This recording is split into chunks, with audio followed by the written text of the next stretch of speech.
I should have known the night would change everything the moment I slipped my hand into Daniel's. His palm warm but trembling slightly. "It's just a casual party," I reminded him, brushing an invisible worry from my own heart. But I could feel it, somewhere deep, a tension that neither of us acknowledged. But it was there, vibrating between us like a low hum, waiting to erupt. The invitation had come from my college friend, Lila, someone I hadn't seen in years. "Just a small get-together," she had said in her text, sprinkling a few laughing emojis for effect. But as soon as Daniel agreed to come along, something shifted. His eyes had darkened slightly when I mentioned Lila. Not jealousy exactly. Daniel wasn't that kind. But curiosity, suspicion, a flicker of something I couldn't name. By the time we arrived, the house was buzzing with light chatter and soft music. Lila greeted us with an enthusiastic hug, her perfume sharp and intoxicating. "You made it," she exclaimed, letting go of me but lingering close enough for Daniel to notice. He smiled politely, the kind of smile that didn't quite reach his eyes. We were offered drinks and small plates, and I could feel the subtle dynamics immediately. The way couples clustered together, the way glances were shared, laughter spilling easily from mouths that weren't ours. I tried to relax, to enjoy the familiarity of old friends, but I couldn't shake a gnawing anxiety.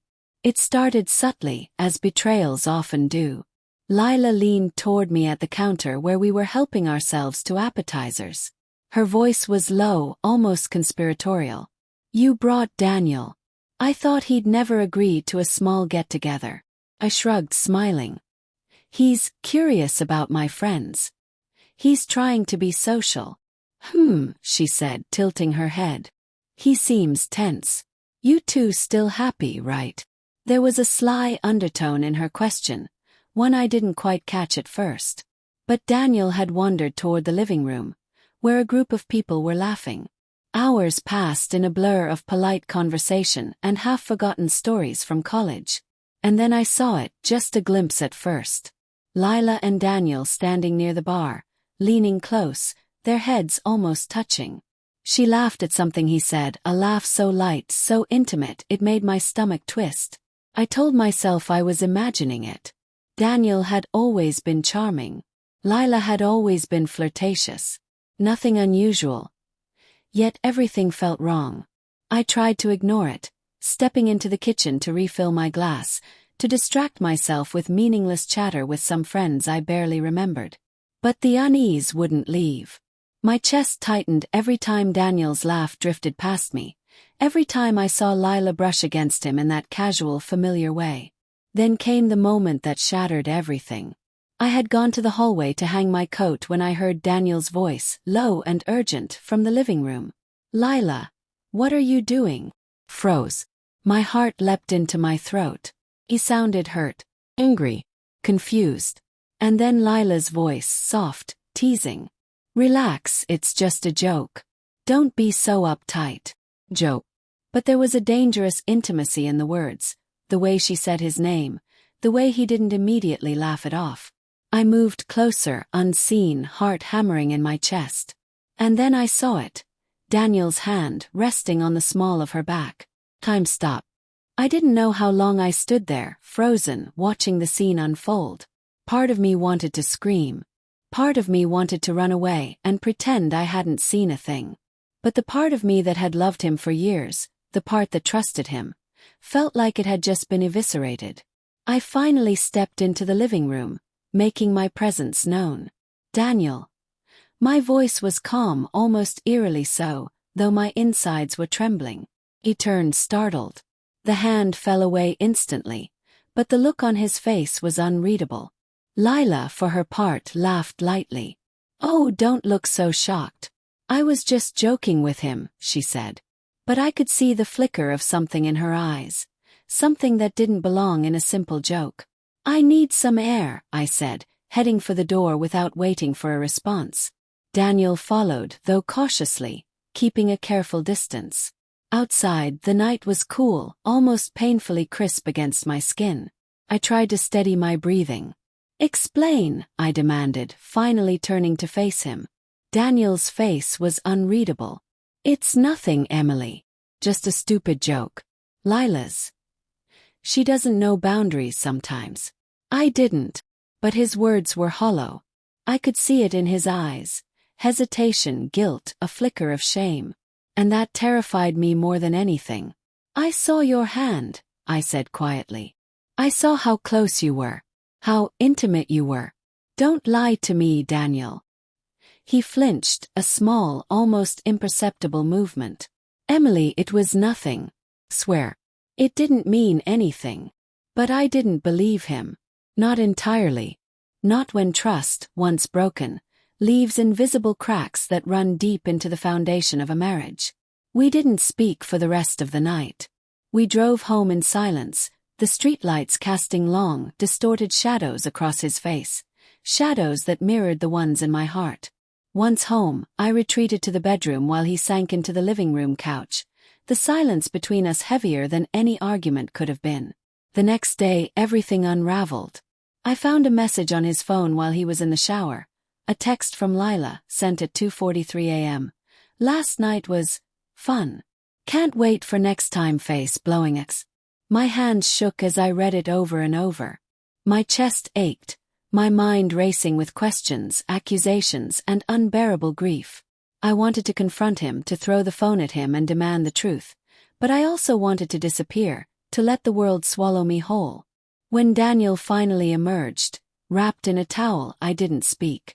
I just held the phone out to him. He saw it immediately. His eyes widened. Emily, I can explain. But what could he possibly say that would fix the splintered fragments of my trust? That would erase the image of him with her, the laughter, the closeness, the betrayal that now screamed from my own memory. Explain, asked, my voice shaking. Do you know what this looks like? Do you know what it feels like to see your husband laughing like that, touching someone else? To get a message like this in the middle of the night? His shoulders slumped. I made a mistake. I shouldn't have let it go that far. I didn't mean for it to happen.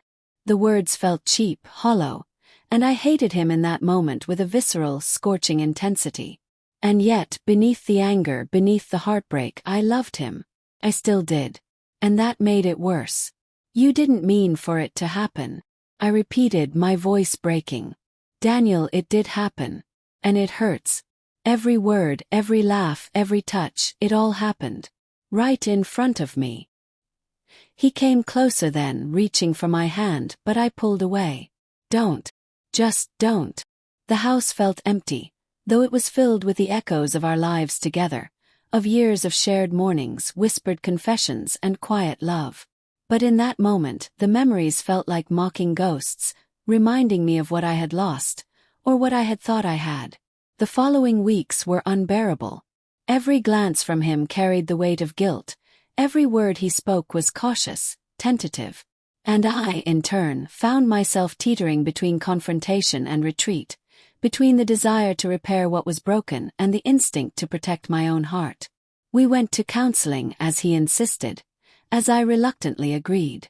Each session peeled back layers of denial, exposing truths I had suspected but had never dared to name. He admitted the emotional affair, the messages, the fleeting moments of contact that had started months ago. And yet, he insisted it had never become physical. The knowledge didn't lessen the pain, it magnified it. Betrayal wasn't just about actions. It was about intent, about the choices we make when no one is watching, about the silent compromises of the heart.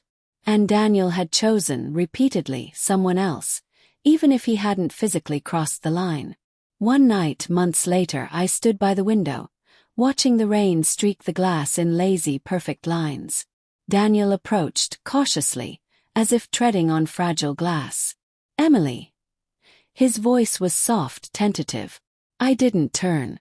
I don't know if I can do this, I said quietly. I don't know if I can trust you again.